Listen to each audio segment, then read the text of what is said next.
May the 13th, Thursday afternoon, I jumped in my car and I was headed somewhere, a quick errand, and had an encounter with a turtle.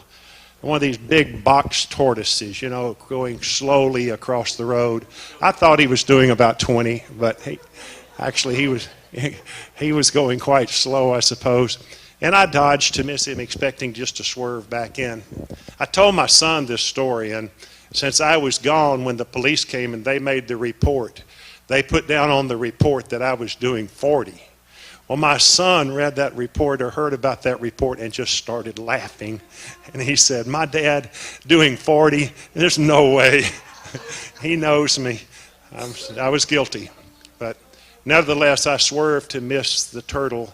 And in doing so, I had an encounter with an oak tree right in front of the fire station. And within 30 seconds, there were 4 or 5 firemen out to take care of. They heard the crash. I had smacked dead center into an oak tree, which was behind a bush. So I thought what I was fixing to hit was a soft bush. And instead, it was a very large, hard oak tree.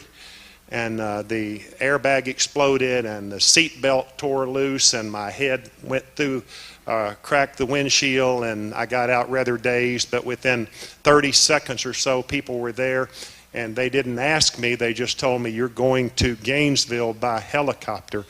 And I think one time I said, "Maybe not, I'll just go to Gainesville," and they just said no. And the next thing I know, I was watching blades whirling over my head, and a few minutes after that, we were landing in Gainesville, and by that time, I was beginning to experience a lot of pain. I just remember telling them no opiates. I do not like to take opiates.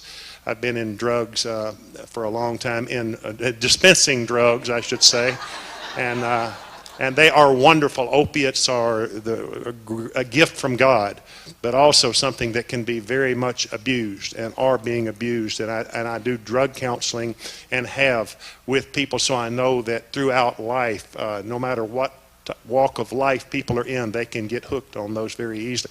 So I remember telling them no opiates, no opiates, until I got into the emergency room and the pain became so bad that I realized this is what I'd always said: if I was ever in a really serious accident and I needed them, then okay. And so I finally told them okay, and I'm all right. I'll sit down if I need to. So after a while, they put me in a room, and they threw me on the table and were poking, and every time I felt something hurt, they would say, "Oh, this hurts," and then every other doctor in the room would have to come and push that same spot and say, "Oh," and listen to me yell, which was involuntary. I couldn't help it anyway, but they admitted me without telling me anything that was wrong, and I really didn't care very much, except I was in a lot of pain. And later that night, several hours later, one of the doctors making the rounds came and said, "Well, have they told you why you're here?" And I said, "No." And he explained that I had a tumor. It's called a liposarcoma. Well, I don't have a lot of medical education, but what I have is anytime you hear the word sarcoma, it's not usually associated with a good thing.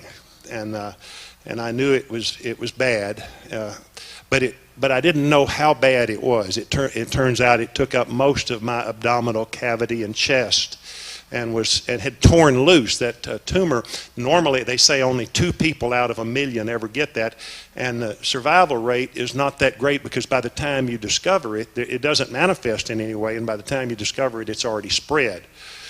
But anyway, over the next few days, they referred me to oncologists who confirmed the diagnosis and told me I needed to have it out as soon as possible, and which I totally agreed. Let's go right now. Agreed was the doctor, and he took Jennifer and I in, and we, until that point, had not known of the seriousness of the tumor. We thought it was something that could just be simply removed, and it might not even be cancerous, but he said, "No, it is cancer, and we're just a matter of how much of it we're going to have to remove. It's laying against your stomach and against your liver and against your stomach muscle wall itself."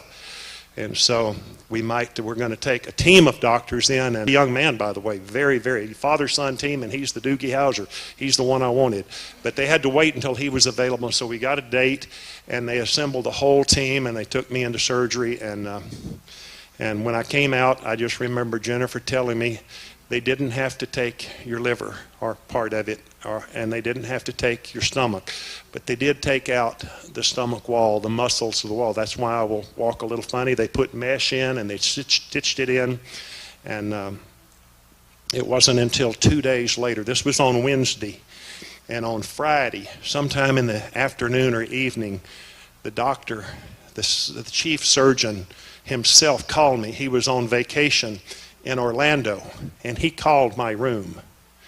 And it was amazing to me, his tone of voice, because he kept saying, I don't know how to tell you this. Mr. Molenkamp, I have to tell you this, but I don't know how to tell you this. And he said it 2 or 3 times. Every time he said it, I got a little lower and a little lower until I was finally, okay, you mean months, weeks, days? Okay, are we down to hours? It's going to be really bad. And finally he said, I just have to tell you, there is no cancer. The report, and I don't mind getting other opinions, but I'm telling you, there is no cancer. The biggest thing. And it just fell into place, Pastor, with everything that has been prophesied over me in this church by people here in this church. God bless you. You were one of them. You don't even know it. This lady that runs the children's ministry back here, when I first brought Lita home, she said, you will hold her children in your arms. And I'll never forget that, because I held on to that prophecy. And there was others who prophesied, and I thought, God, how could that be? If you take me out with cancer, or if you allow me to go with cancer, then that's not fulfilling the prophecy. So I guess if there's anything I want to say tonight, I probably used up my 10 minutes, it's that God is here. He doesn't require anything. I'm not special. I didn't do anything. People want to tell me, you're something special. You went and adopted some children. Big deal. Lots of people adopt children. Lots of people do good things. Nothing I've ever done in my life deserves what God has done for me. And I just want to praise Him tonight.